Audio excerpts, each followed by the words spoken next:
Good everyone, my name is Graphics. Today we want to look at an aspect of electrical engineering science which is termed electromagnetic induction.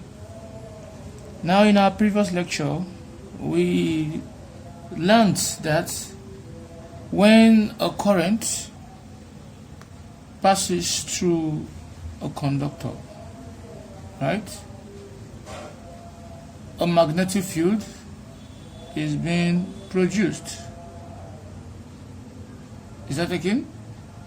Now, that means the direction of the magnetic field can easily be detected using just two methods, which is the Fleming right-hand rule and also the corkscrew rule. Now, we also discover that according to Fleming, you may understand that similarly, when you place a conductor in a charging magnetic field, what happens? An EMF is induced in it. And he made us understand in his second law, Faraday's second law, that what? The EMF is directly proportional to what? To the rate of change of what? The magnetic flux, right? So we mean that my EMF is equals to what? The flux all over what? The T, where N is a constant and our N represents the number of turns. So this is the formula for the EMF in electromagnetic induction. Now similarly, we know very well that if a conductor is placed in between two magnets, let's assume I have this magnet and also I have this magnet. Let's say this is north and this is south. We know very well that our lines of force move from north to what? To south. From north to what? To south. From north to what? To south. If I now place a conductor in between these two magnets, what happens? There will be a movement of this conductor due to the fact that a current is passing through the conductor. Now, how can you dictate the direction of the movement of the current passing through this conductor? We are using Fleming left-hand rule that says that if I have my left finger, my left hand, the thumb here is the motion of the conductor. The first finger is the field, that means the field moving from north to south. Then this third finger here, the second finger here is what? For the current. So if my current is moving in this direction, where my finger is pointing, right? It means that, and the field is moving from north to what? To south. It means my conductor will move upward. So it means that this conductor will be moving upward, right? That is my force. And the force is dictated using BIL, right? And of course we know that the force is acting perpendicular to what? The field, and also perpendicular to what? The direction of the current. So we can write it BIL, or we can say my F, which is the force, is equals to what? The flux density times the current times the length, not just the length of the part of the conductor that's in between the magnetic field, and we have what is called my what? Sine theta, and that will be what? Sine 90. So we can use this formula for it. And also my EMF can be given as what? My BLV sine theta. This is what we should know. Now if you look at this very well, we are going to apply this tree formula in some examples here and see how we can apply them. Is that taken? Now also, how can we get the value for the flux density B? Now the value for the flux B in a current passing through a conductor is given as what? U naught, right, times my current I all over what? 2 pi R. Right? This is how you get the value. This is another formula you should know. We're going to apply all of them.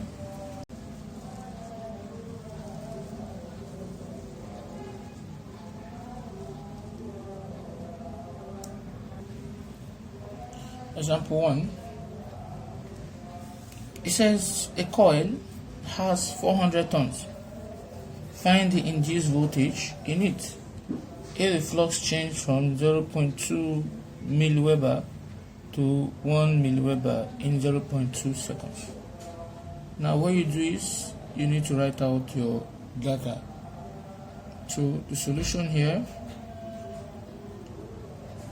the data given is that the number of turn N is equal to what? 400. So we should find the induced voltage, that is E, which is given as what? Unknown. And the flux changes, right? So when you say the rate of change of flux is given us, we have the initial and the final, right? So we have my initial, this is equals to 0.2 milliweber, which is as saying 0.0002 Weber, because it divides by 1000. And my other flux, we have the initial, that is what? The final. So we have this is initial 1 and this is the final 2. We have 1 milliweber, and that will give me 0.001 Weber. Now the current given here is 0.2 seconds. That is my I. That is the time given. The T is given as what? 0.2 seconds. So from here, recall,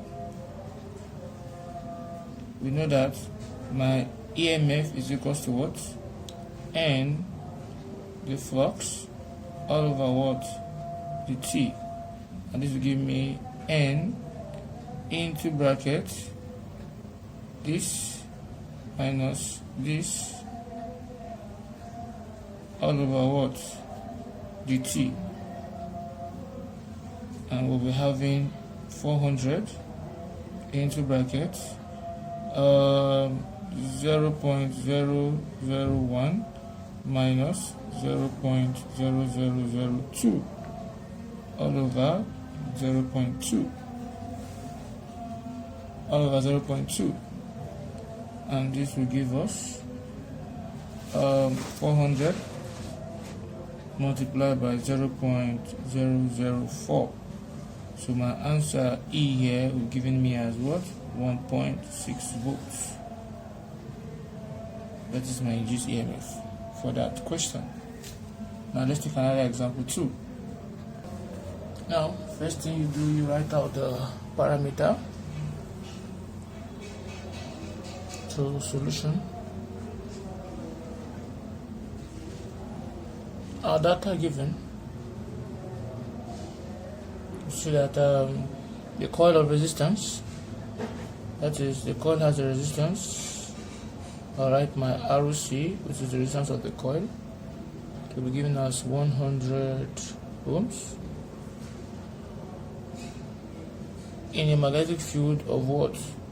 1 milliweber. That means my initial is what? 1 milliweber right? It said it's placed in the magnetic field of what? 1 milliweber. Then we have 1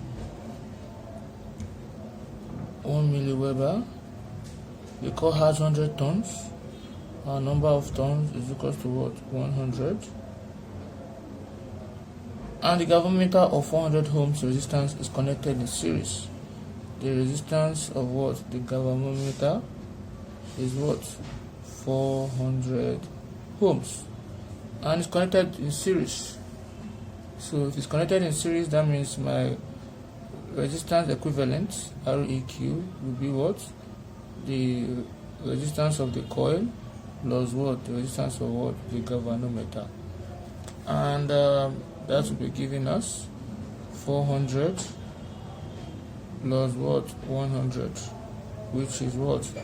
500 ohms. That is my R equivalent. Now we're also told find the average EMF. Now we're coming here, my average EMF E is unknown, and the current I'm looking for my I2, also unknown, of the coil if it moves from a given field. So from, so this is where it's coming from. So this will be my phi 2, and the next guy will be what? My phi 1. Since it's moving from, so it's coming from here to this point here, moving from 0.2 to this. So my flux, initial flux will be 0.2 milliweber. Now we're looking for the EMF. We know very well that, recall, my EMF is equal to what? N change in the flux over what? The time. We have my N, we have my change in the flux, and we also have what? My time, right? So my E here will now give me, what is the N here? N is given to be 100 into bracket, because this is something that's saying N into bracket flux 2 minus flux 1 all over what? The T. Right? So we have, so my N is 100 into bracket. The flux 2 here is given as 1 milliweber. If you convert it, it will give me 0.001 minus 0.0002 all over what? The time they're given to be is what's the time given? 0.1 seconds. So we have 0.1. So with this that we have, my E will be giving us 100 times 0.008. So the E here is 0.8 volts. Now that is for what? The EMF calculated for. And the next thing is what? The current. Now for current, calculating for current, calculating for current I, we know that V is equal to what? IR, that is what we call Ohm's law, right? So, and my V is something that's saying E is equal to what? My I, then we have what? R, and this I'll give me as my R equivalent. So from here I can see that my E here is giving us 0.8. E is given as 0.8, right? Equals to, the current is not being multiplied by Req, which is what? 500. So my I will give me 0.8 all over 500. So the I here will give me 0.0016 ampere. That is my I here. So this is what we'll do for example 2. Then let us look for example 3 and see. Now, example 3. It said, consider a circular coil of 5 turns. So my N here given is equals to what? 5 tons. That's our data. Right? With the radius, arrow is given to be 1.73 meter. The coil is related to a very magnetic field that changes uniformly from this to this. Now, if you notice, the unit is Tesla, T, and that is B. So we have my initial, which is called it B1, which is given as what? 2.18 Teslas. Then B2 is given as what? 12.7 Teslas. In an interval, that is, I would say my radius is given as what? 3, in an interval, the time. So my dt is given as what? 3 minutes. That's the interval.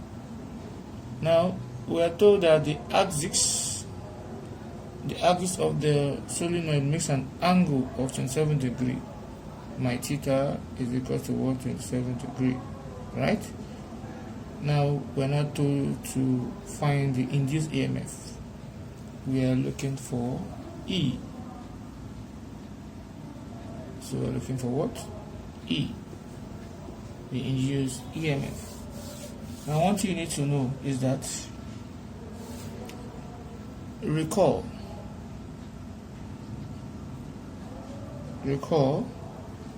we know my E is equal to what?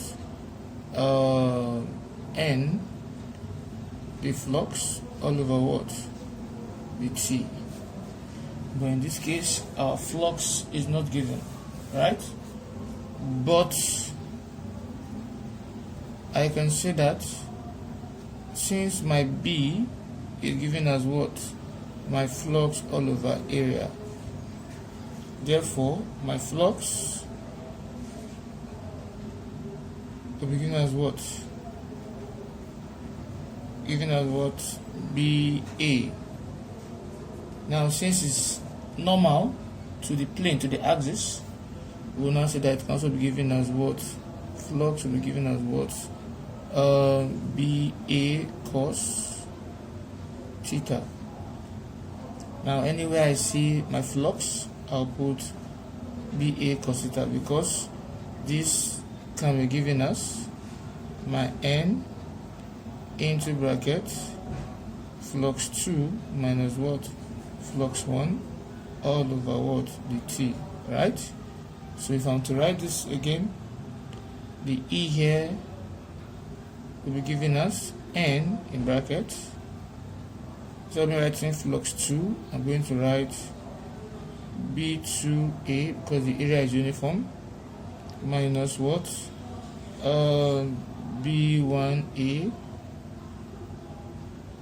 all over what? All over the T.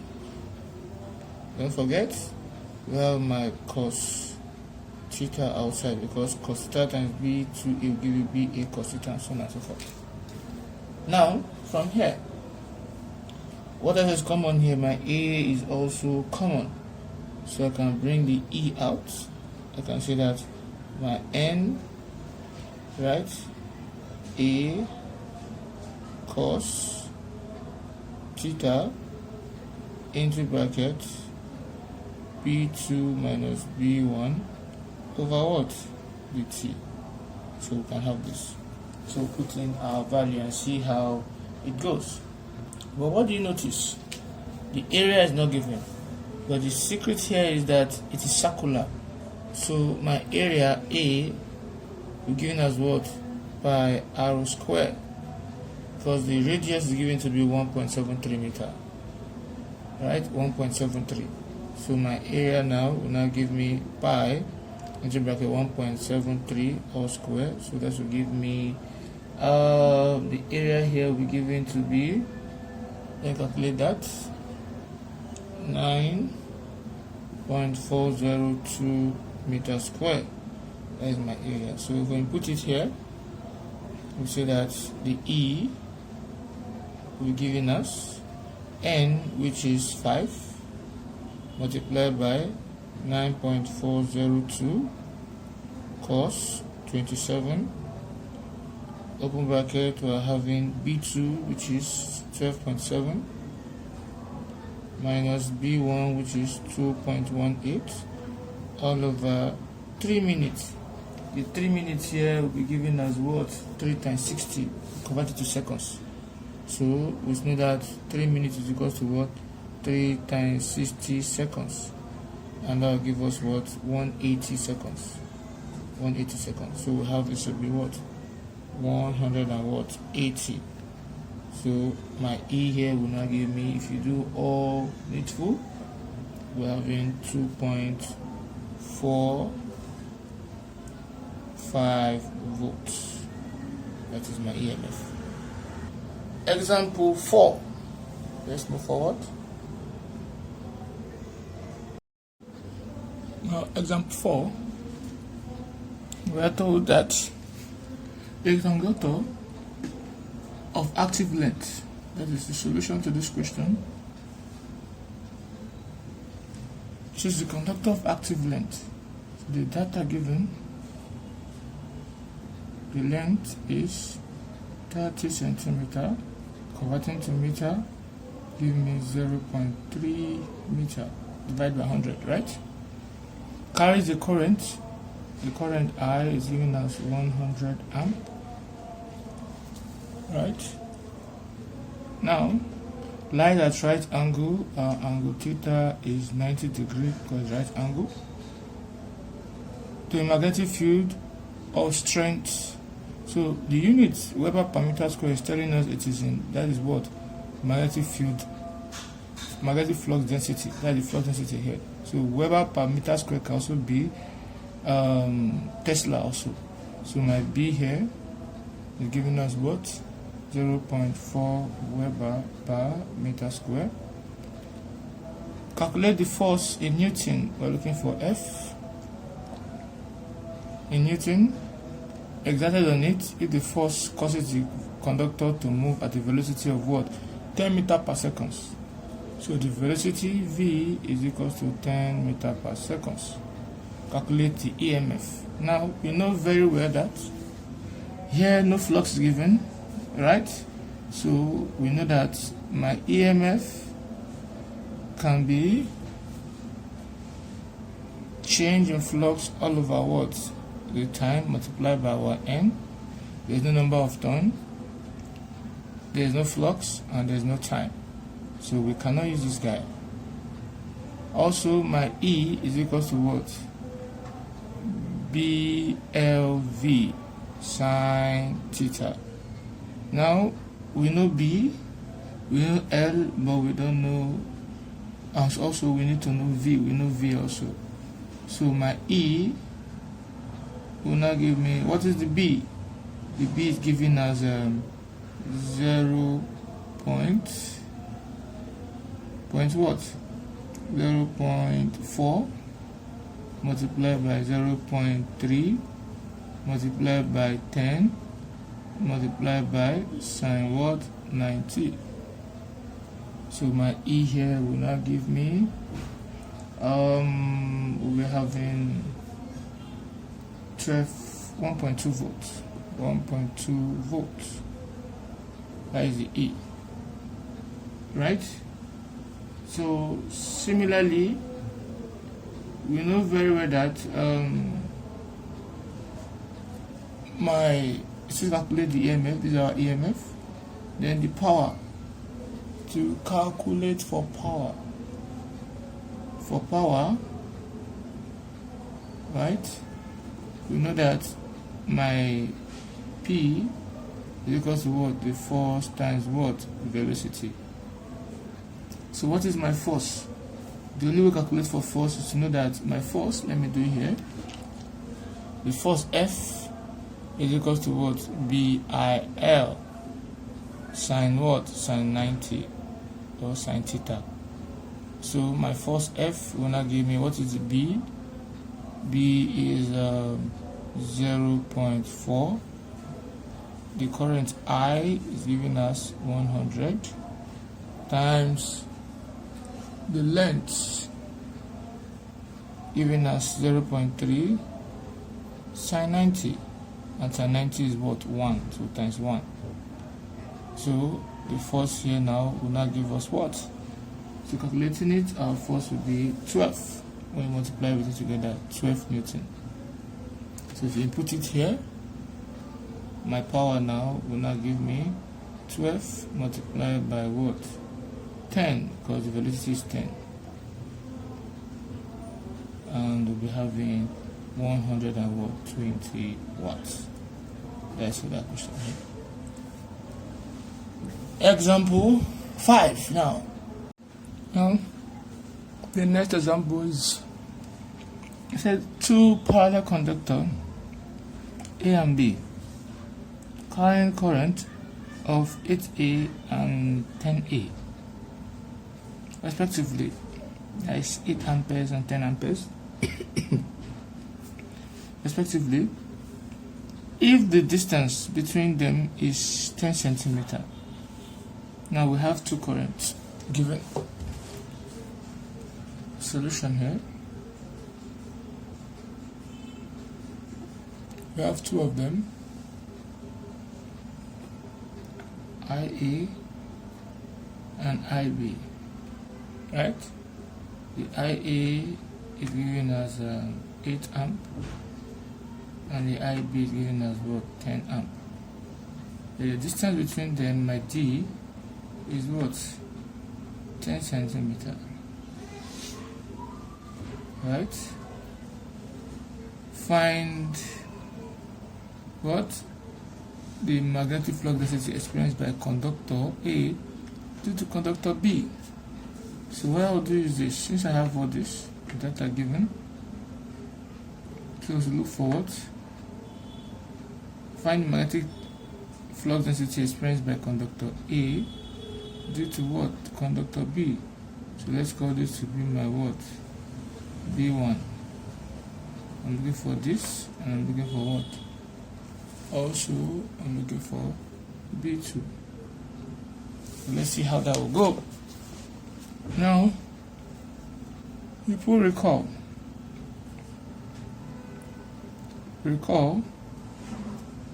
we know that the B is equal to what? U naught I all over what? 2 pi D, right? Now, we are talking about the flux density experienced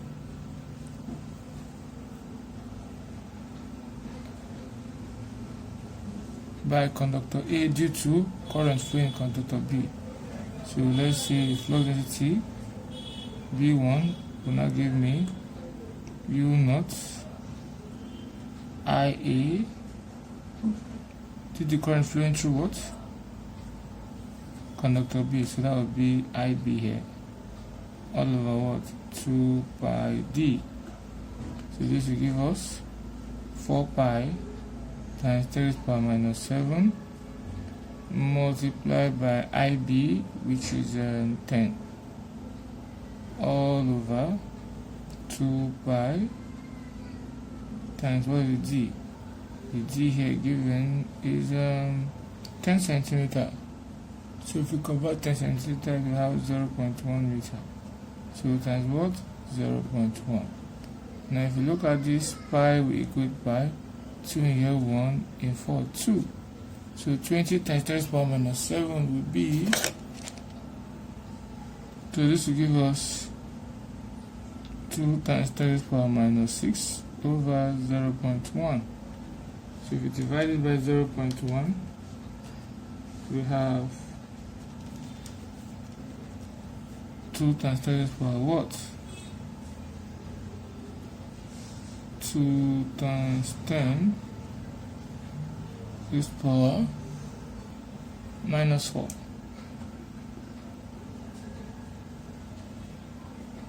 So that is what we are going to be having. I can call this, this is B, it can be in Teslas, right? Now the next one is B2, and for B2 it's telling us the magnetic flux density experienced by conductor B due to A. So that might be to give me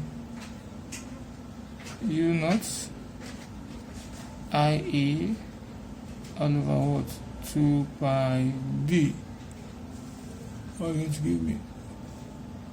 B2 give me 2 naught IA all over pi D. So my U naught to know is 4 pi times 10 to the power minus 7 multiplied by what? 8 all over 2 pi times 10 to the power, that is 0.1. That is distance. So this will give us 2 times, right? Times 2 times 10 is what? This is 20 here, sorry. This 2, sorry. But this point is 20. Now, from here, 2 times 8 is 16, so we have 16 times 10 to the power minus 7 all over 0.1. So we're going to be having this to be 1.6 times 10 to the power minus 6 over 0.1, and that will give us 1.61. 1.6 times 10 to the power minus 5 teslas. So this is what we have here. So why does this pi will cancel pi, then 2 and 4 is 2, 2 times 8 is 16, and we're having this here. So that is for B2, that is for the magnetic flux density experienced by the conductor due to current flowing through A. Now the next one is the force experience. To calculate for the force experience, my F will be equals to U naught IA IB times the length all over what? 2 pi D. Right? Now we know the length here says per meter length, so the length is at 1 meter from each other. Right? So that's for the III at 1 meter from each other. So I might put it here. Per meter length. Per meter length. So if you put your F here, we will have 4 pi times 10 to the power minus 7 times what is the IA? 8 times what? 10 times 1, because per length, all over what? 2 pi D. So this, we take this out, remain 2. 80 times 2 is 160. 80 times 2 is 160. 160 times 10 to the power minus 7. 160 times 10, which is the power minus 7. So we have 1.6 divided by the D. What is the D? The D, this other part is still my 0.1. This is 0.1 here. Right? So divided by 0.1. So we have 1.6. 1.6 times 10 to the power minus 4. Right? So the force, the mutual force expressed 0.5, so the same thing. 4 pi times 10 to the power minus 7 times 8 times 10 times 0.5